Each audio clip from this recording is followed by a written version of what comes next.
नमस्कार उमेश जी, बहुत बहुत स्वागत है आपका। जय सिया राम अंजू जी। जय सिया राम। सर, भारत की समुद्री ताकत लगातार बढ़ती जा रही है। अभी हाल ही में आप देखिए, चीन के एक कार्गो शिप पर चीन के कुछ नागरिक सवार थे, उनको भी भारतीय नेवी ने बचाया। देखिए, सिर्फ चीन के कार्गो शिप को नहीं बचाया। इवन जो अभी आपने देखा होगा, सिंगापुर का जो एक कैरियर आया था, उसमें भी आग लग गई थी। भारतीय जो नेवी है वो सिर्फ वहां पे पेट्रोलिंग और वो भी नहीं कर रही है, यहाँ तक समुद्र में जो भी अगर गतिविधि हो रही है उस पे जांच भी रख रही है। अभी 3-4 महीने पहले आपने देखा होगा कि 6,000 किलो मैथ पकड़ा गया था, 36,000 करोड़ रुपए का, और वो आ रहा था बर्मा से। तो भारतीय नेवी जिस हिसाब से हिंद महासागर में एक तरह से पेट्रोलिंग कर रही है, वहां पे वो भारत का एरिया है। देखिए, कभी भी हम लोग समझते हैं कि भारत का एरिया हमारा सिर्फ भूभाग वाला एरिया है। वैसा नहीं है। जो हमारा जो कोस्टल लाइन है, 7,588 किलोमीटर का, वो भी भारत का एक तरह से बहुत ही अभिन्न अंग है। इसको हमने एक तरह से बहुत सालों से इग्नोर किया था। और यहाँ तक बता देता हूँ कि भारत के कोस्ट के बाद जो 200 माइल्स तक जो होता है, वो exclusive economic zone of India होता है। मतलब वो जो वाटर्स भी होता है वो हमारा रहता है। इसके अंदर भारत के जो भी कानून होते हैं वो लागू होते हैं। इसके बाद ही जाके इंटरनेशनल वाटर्स चालू होता है। और उस एरिया के अंदर आप चाहें तो ड्रिलिंग कर सकते हैं, आप चाहें तो उसके अंदर ये हाइड्रोकार्बन्स निकाल सकते हैं, रेयर अर्थ मिनरल्स निकाल सकते हैं। वो एरिया भी हमारा है। ऐसी बात है अंजू जी। पर सर, आप ये देखिए ना कि पिछले 11 साल में अगर हम भारतीय नेवी की बात करें, आर्मी की बात करें, एयरफोर्स की बात करें, इन सब की शक्ति बहुत ज्यादा बढ़ी है। बहुत ज्यादा बेहतर तरीके से हथियार मिल रहे हैं, इंफ्रास्ट्रक्चर बढ़ रहा है। और इसकी एक वजह ये भी, आप 2008 याद कर लीजिए, समंदर के रास्ते ही पाकिस्तान से 10 आतंकवादी मुंबई हमले के लिए पहुंचे थे ना। तो यस, जरूरी तो है कि समुद्री रास्ते पे नजर रखी जाए, समंदर पर नजर रखी जाए। अत्यंत आवश्यकता है कि उसके ऊपर हमें एक तरह से सतर्कता बनाए रखनी जरूरी है। और आप ये भी देख लीजिए कि भारत के अंदर जो वो आतंकवादी आए थे, वो कराची से एक फिशिंग बोट में बैठ के आ चुके थे। और अब हमारे पास उस समय पेट्रोलिंग के लिए भी बोट्स नहीं थे। आर्मी के पास 7 से 10 दिन का गोला बारूद भी नहीं था फुल स्केल कन्वेंशनल वॉर लड़ने के लिए। सियाचिन ग्लेशियर हमारा पाकिस्तान को देने वाली थी यूपीए सरकार। उस समय बताया जाता है, ये कंफर्म न्यूज नहीं है, कि कुछ एक मिलिट्री डिवीजन दिल्ली की तरफ कूच कर गया था। कुछ कारणवश वो रुक गया और इसके कारण इन्होंने एक तरह से वो प्लान शेल्फ कर दिया था। ऐसी हालत हो गई थी अंजू जी। और आपको याद है कि हमारे उस वक्त के army chief general V K Singh, उन्होंने तो चिट्ठी भी लिखी थी उस वक्त के प्रधानमंत्री को कि हमारे पास कितने दिन का गोला बारूद बचा है। ये हालत थी हमारी आर्मी की भी उस वक्त सर। देखिए, भारत को अंदर से खोखला कर दिया था इन्होंने। एक तरह से स्कैम पे स्कैम कर करके, आपको मालूम है ऑगस्टा वेस्टलैंड जो हेलीकॉप्टर केस है, सब जगह इनके स्कैम चल रहे थे। भले ही आप रफाल के देख लो या कुछ भी देख लो, यूपीए का जो सेकेंड टर्म था पूरा स्कैम राजी था। आपको ध्यान होगा, ये सब हमने एक तरह से ब्लॉकबस्टर स्कैम सुने थे ना, जैसे कोयला स्कैम, 2G स्कैम। इसके अंदर छोटे मोटे स्कैम जो डिफेंस के थे वो किसी को याद भी नहीं है। और अब भारत ने क्या किया, गवर्नमेंट टू गवर्नमेंट डील चालू कर दी है। इसके कारण आपने देखा है कि नेवी का मॉडर्नाइजेशन हो रहा है। हमारे पास इंडिपेंडेंट एयरक्राफ्ट कैरियर्स आ रहे गए, हमारे पास सबमरीन्स आ गई है। हम अब एक तरह से भारत के अंदर शिप बिल्डिंग की इंडस्ट्री बना रहे हैं। भारतीय सरकार ने 25,000 करोड़ का एक फंड दिया है, जिसके अंदर भारत के अंदर में एक तरह से शिप बिल्डिंग इंडस्ट्री बनाई जा सके। कोरियन और साउथ कोरियन कोरियन और साउथ कोरियन और जापानीज कंपनीज को बुलाया जा रहा है भारत में कि आप यहाँ पे आके शिप मेंटेनेंस की इंडस्ट्री को बढ़ाइए, शिप बिल्डिंग की इंडस्ट्री को बढ़ाइए, और यहाँ पे टेक्नोलॉजिकल ट्रांसफर भी करिए। और आज एक ही कंट्री है जो चाइना को स्केल में मैच कर सकती है, वो भारत है। देखिए, फिर भी भारत का जो प्रतिशत है ग्लोबल शिप बिल्डिंग इंडस्ट्री में, वो 0.6% है। मतलब आज एक तरह से डेटा आया है कि भारत अपनी शिपिंग इंडस्ट्री ना होने के कारण हर साल $110 बिलियन का जो है वो फॉरेन एक्सचेंज बाहर जाता है। आप भले ही आप ये कितना भी बोल लें कि हमारे यहाँ पे शिप बिल्डिंग इंडस्ट्री है, शिप ब्रेकिंग इंडस्ट्री है, फिर भी आप रिपेयर्स और मेंटेनेंस 60% हम बाहर करते हैं, शिप लीजिंग हम बाहर से लेके आते हैं। तो अब भारतीय टैंक, आपको ध्यान होगा कि थोड़े दिन पहले 2047 तक भारतीय सरकार ने बोला था कि 112 शिपिंग टैंकर्स वो भारत के रहेंगे जो ऑपरेट करेंगे। इसके कारण वेस्टर्न गवर्नमेंट है, अगर हमको सैंक्शन का थ्रेट भी देते हैं वो हम पे अप्लाई नहीं होगा। तो भारत अब जाके अपने आप को एक सॉवरेन नेशन बना रहा है फ्रॉम वेस्टर्न सैंक्शंस। तब हम अपनी मर्जी के साथ सब कुछ कर पाएंगे। और एक ऐसा है कि सिर्फ शिप बिल्डिंग विदेश में नहीं कर रहे हैं। आप ये देखिए, सागरमाला प्रोजेक्ट के थ्रू देश के अंदर इनलैंड वाटरवेज को डेवलप किया जा रहा है। 14 नए पोर्ट बनाए जा रहे हैं, क्लीन एनर्जी में बनाया जाएगा, हाइड्रोजन, उसके अंदर हाइड्रोजन यूज किया जाएगा। देखिए, हमने अभी वाइजिंगम पोर्ट बनाया है, भारत का सबसे पहले जो बोलते हैं डीप वाटर सी पोर्ट है, वो हमने बनाया है। अभी एक तरह से कल ही न्यूज आई है कि 24,000 कंटेनर टीईयू बोलते हैं, जो केबिन्स हैं, टीईयू यूनिट्स वाला कंटेनर अभी आया हुआ है भारत के अंदर। इसके कारण उसके अंदर अंजू जी कितना खर्चा हुआ है मालूम है आपको? 8,000 करोड़ का खर्चा हुआ है। बताया जाता है कि 1-1.5 साल हमने अगर इसको चला लिया तो पैसा हम वापस पूरा रिकवर कर लेंगे। सेकेंड, फॉरेन एक्सचेंज रिजर्व्स हमारे बढ़ जाएंगे, हम इसके ऊपर कमाई करेंगे। अभी वाइजिंगम पोर्ट का हमने सिर्फ फेज 1 ओपन किया है। फेज 2 ओपन होने के बाद इसके अंदर और भी ज्यादा अपॉर्चुनिटीज आप देखा जाएंगे। और आप ये देखिए, भारत के अंदर जो कोस्ट लाइन है वो उसको डेवलप किया जा रहा है। कांडला से लेके आप ये देखिए विशाखापट्टनम से वो कोस्ट लाइन डेवलप किया जा रहा है। हाइड्रोजन के जो बोलते हैं कियोस्क बनाए जा रहे हैं। अगर शिप डॉक करती है तो उसको जी। उसको एक तरह से डीजल या कुछ जलाने की जरूरत नहीं है, वहां पे उसको पोर्ट से ही उसको बिजली दी जाएगी। ऐसे तरीके से करके भारत का जो कोस्ट लाइन है उसको भी ठीक करने की कोशिश की जा रही है।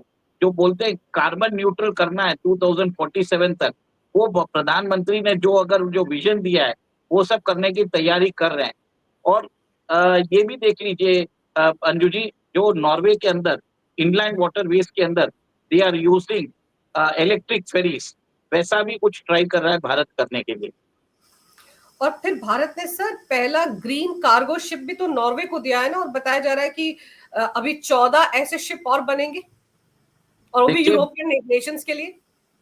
वही तो बोल रहा हूँ कि वो जो कार्बन न्यूट्रल है 2047 तक, जो भारत के प्रधानमंत्री ने, मोदी जी ने एक तरह से सपना दिया, उसके थ्रू वो प्रमोट कर रहे हैं फॉर ग्रीन एनर्जी यूज करने का, क्लीन एनर्जी यूज करने का।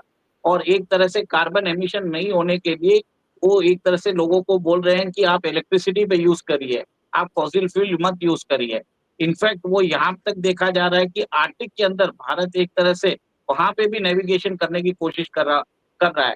आपको मालूम है, चेन्नई और व्लादिवोस्टोक के बीच में एक सी रूट बना रहे हैं वो लोग, मतलब वहां से यहाँ तक एक बना रहे हैं। INSTC जो एक तरह से ईरान से होके रशिया तक जाएगा, वो एक बनाया जा रहा है। आईमेक बनाया जा रहा है। तो ये 3 बड़े महा प्रोजेक्ट्स है जो भारत को डिफाइन करेंगे। और ये भारत का जो है, चाइना का BRI इनिशिएटिव है, बेल्ट एंड रोड इनिशिएटिव, उसको काउंटर किया जाएगा। आईमेक के थ्रू आप ये समझ लीजिए, मुंबई से लेके दुबई तक जो है वहां तक शिप जाएगी, फिर बाद में वहां से रेलवे रूट बनाया जाएगा। ये रेलवे रूट हाइफा पोर्ट तक जाएगा। हाइफा पोर्ट जो इसराइल में है, जो अदानी के पास है। फिर हाइफा से उसको ग्रीस में भेजा जाएगा। और आपको मालूम है, प्रधानमंत्री मोदी जी अभी साइप्रस जा रहे हैं, और वहां पे भी मेरे ख्याल से आईमेक की बात कर रहे होंगे। अप्रैल 22 को जब यहाँ पे हमारे 26 हिंदू सैलानियों को मार दिया गया था, उस समय भी आप देखिए प्रधानमंत्री मोदी जी सऊदी अरेबिया में थे, और उस समय भी वो आईमेक के ऊपर बात करने गए थे। और आईमेक का ऑपरेशनल होने में किसको ज्यादा नुकसान है? चाइना को। और आपको याद है, G20 में सितंबर में हमने आईमेक को प्रपोज किया था। अक्टूबर 7 को हमास और इसराइल के बीच में युद्ध चालू हो गया था। तो ये सब चीज, ये जो होता है, जो ग्लोबल जियोपॉलिटिकल इवेंट्स जो हो रहे हैं, कहीं ना कहीं ऐसा है कि भारत के आईमेक को ये एक तरह से स्कटर करने की कोशिश कर रहे हैं कि वो जो प्लान है प्लान में रहे, उसको एक तरह से हम उसको ऑपरेशनलाइज ना कर सके। लेकिन सर भारत को कुछ भी कहा कहा जाए, ऑपरेशन सिंदूर के बाद तो पूरी दुनिया इग्नोर कर ही नहीं सकती। आप देखो कनाडा कैसे झुका, फिर नाक रगड़कर न्योता भेजा कि आइए G7 के लिए। पहले तो न्योता नहीं भेज रहा था। तो इससे पता चलता है कि भारत की ताकत दुनिया में कैसे बढ़ रही, दुनिया के देश भारत को पहचान रहे हैं। देखिए 2018 में भी कनाडा में G7 समिट हुई थी। उसके अंदर डोनाल्ड ट्रम्प उस समय राष्ट्रपति थे। एक होता है डिक्लेरेशन होता है, जब कोई समिट का जब समापन होता है, वहां पे एक डिक्लेरेशन आता है। उस साल वो डिक्लेरेशन आया भी नहीं था। और भारत फोर्थ लार्जेस्ट इकोनॉमी है। आपने मैंने ये भी बता रहा हूँ कि बहुत सारी कंट्रीज जो G7 की है, उनके साथ हमारे bilateral free trade agreement establish हो चुके हैं। हमारे साथ उनके कॉम्प्रिहेंसिव इकोनॉमिक पार्टनरशिप अरेंजमेंट हम कर चुके हैं। तो ये लोग कंट्री हम भारत को इग्नोर ही नहीं कर सकती। सेकेंड सबसे बड़ा बात है कि सप्लाई रूट, जो मैं आपको बात कर रहा था आईमेक की, मैं आपको बात कर रहा था INSTC की, मैं आपको बात कर रहा था चेन्नई व्लादिवोस्टॉक रूट की। ये सब भारत के बहुत ही एम्बिशियस प्रोजेक्ट्स है और काम चालू हो चुका है इसमें। और भारत के पास जो भारत एक इकोनॉमी है जो फोर्थ लार्जेस्ट इकोनॉमी है वर्ल्ड की, और 2-3 साल में वो थर्ड लार्जेस्ट इकोनॉमी हो जाएगी। सिर्फ USA को छोड़ के G7 में हमसे बड़ा कोई रह नहीं पाएगा इकोनॉमी। और अब भारत को मालूम है कि भारत की जो सैन्य शक्ति भारत ने दिखा दी है, तो अब G7 को मालूम है कि भारत के बगैर उनका काम हो भी नहीं सकता। देखिए अंजू जी, एक और एक चीज है, नेटो के अंदर एक तरह से डिमांड आ रही है कि आप अपना मिलिट्री बजट 2% से 5% करो। पर कोई भी यूरोपियन कंट्रीज नेटो के अंदर अगर हथियार खरीदना है, तो आप सिर्फ अमेरिकन मिलिट्री इंडस्ट्रियल कॉम्प्लेक्स से खरीद सकते हो। तो अब भारत के प्रधानमंत्री जब जाएंगे, तो अमेरिकन राष्ट्रपति से तो सिर्फ शायद हाथ मिलाएंगे, बाकी सबसे बिजनेस की बात करके आएंगे। वो बोलेंगे आपको आपको इतने बड़े इन्फ्लेटेड अमेरिकन वेपन सिस्टम्स क्यों लेने हैं, हम आपको बिल्कुल। सस्ते दाम पे देने को तैयार हैं। ताइवान हमारा मिसाइल डिफेंस सिस्टम देने को तैयार है, ग्रीस हमारे से लेने को तैयार है। और साइप्रस में जाएंगे मोदी जी तो कुछ ना कुछ देके ही आएंगे, वहां पे भी डील करेंगे। तो आप ये देखेंगे कि इसके अंदर G7 की मीटिंग के बाद नेटो का स्वरूप चेंज हो जाएगा। आप यूरोपियन कंट्रीज क्यों पैसा ज्यादा देंगे बताइए? वहां की इकोनॉमी खराब है, ऊपर से US उनकी दादागिरी करता है, कोई सुनने वाला नहीं है। अमेरिका के अंदर ऐसी हालत हो गई है कि डोनाल्ड ट्रंप के देश में उसकी कोई सुन रहा नहीं है। वहां पे कैलिफोर्निया के गवर्नर ने उसके ऊपर सू कर दिया है। वहां पे अभी प्लान कर रहे हैं 14 तारीख को, जून 14 को नेशनल फ्लैग डे है अमेरिका में। वाइड स्प्रेड प्रोटेस्ट होने वाला है उस दिन। और उस दिन अमेरिका के अंदर सिविल राइट्स एनार्की, और एक तरह से जो अमेरिका सब देशों के अंदर जो काम कराता है, वो अमेरिका के अंदर ही हो रहा है। तो ये चीज देखने वाली बात रहेगी। 15 तारीख को मोदी जी ट्रंप के साथ मिलने वाले हैं। और एक चीज होगा, इसमें ट्रंप को समझा दिया जाएगा कि भाई साहब, या तो अब हमारी लाइन में आ जाओ या भाड़ में जाओ। सर, खुद ही डोनाल्ड ट्रंप ये कह चुका है कि Modi is a hard negotiator. तो उनको पता है कि वो दाल नहीं गलने वाली यहाँ पर। अभी तक कितनी बार ट्वीट किए हैं डोनाल्ड ट्रंप ने, भारत के प्रधानमंत्री ने एक पर भी जवाब नहीं दिया। तो सबक तो मिल गया है डोनाल्ड ट्रंप को। लेकिन आप ये देखिए कि हमारे डिफेंस मिनिस्टर ने भी तो ये कहा था, राजनाथ सिंह जी ने कहा था ना, कि अगर नेवी एक्टिव होती ऑपरेशन सिंदूर के दौरान, तब तो पाकिस्तान के 4 टुकड़े हो ही जाने थे। आपने बरोबर बोला है। इसके लिए पाकिस्तान ने क्या किया, टर्किश शिप को कराची पोर्ट पे डॉक करा दिया। अगर बाई चांस भारत का अगर कोई मिसाइल टर्किश शिप को लग जाती, तो नेटो का आर्टिकल 5 एक्टिवेट हो जाता, तो नेटो के सारे कंट्रीज भारत के खिलाफ हो जाते। तो पाकिस्तान ने एक तरह से शील्ड के जैसे यूज किया। सेकेंड, आपको ये भी बता दूं कि क्वाड के अंदर अगर अमेरिका को रिलेवेंस रखना है, तो भारत के साथ उसको रहना जरूरी है। और आज अमेरिका का सबसे बड़ा दुश्मन चाइना है। और ये जो भी प्रोटेस्ट जो अमेरिका में होने वाला है, जो आप देखेंगे अमेरिका विल बर्न, वो चाइना ही कराएगा। आगे क्वाड की समिट भी है अगस्त और सितंबर। तो मोदी जी ट्रम्प भैया को समझाएंगे, भैया तुम्हारे को क्वाड जिंदा रखना है या सिर्फ इसको हम सिर्फ शेक हैंड्स के लिए करना है? तो इससे अच्छा तो आप करो ही मत। तो शायद वो डोर टू उनको बोलने वाले हैं। और आगे जाके क्वाड के अंदर आप देखिए, हम कितने सारे मैरीटाइम एक्सरसाइज करते हैं, मलाबार एक्सरसाइज कर रहे हैं। हम ऑस्ट्रेलिया के साथ हमारे संबंध पहले से ही बढ़ा रहे हैं, भले हमको क्वाड की जरूरत नहीं है। जापान के साथ हम ऑलरेडी शिप बिल्डिंग इंडस्ट्री में उनको इन्वाइट कर रहे हैं। तो आप ये देखिए कि साउथ कोरियन कंपनी भी भारत के साथ अभी आ रही है, यहाँ पे इन्वेस्टमेंट करेगी। जोंडई जैसी कंपनी वो भारत में इन्वेस्ट करने वाली है। तो आप ये देखिए कॉम्प्रिहेंसिव काम होने वाला है उधर। और एक तरफ है कि इस मीटिंग के बाद आप ये देखेंगे कि भारतीय प्रधानमंत्री नहीं बनेंगे, अपने वेपन्स बेचने जाएंगे, अपनी एनर्जी सिक्योरिटी की बात करेंगे, एक तरह से डील की बात करेंगे। अगर आपको हमसे कुछ चाहिए तो हमको ये देना पड़ेगा, नहीं तो आप भूल जाओ हमसे। सीधी बात होगी।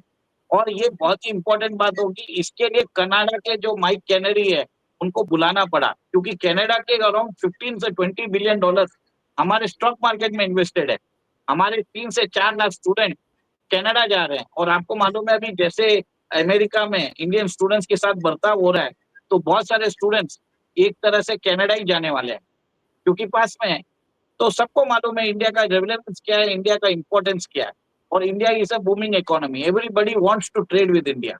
सीधी बात है।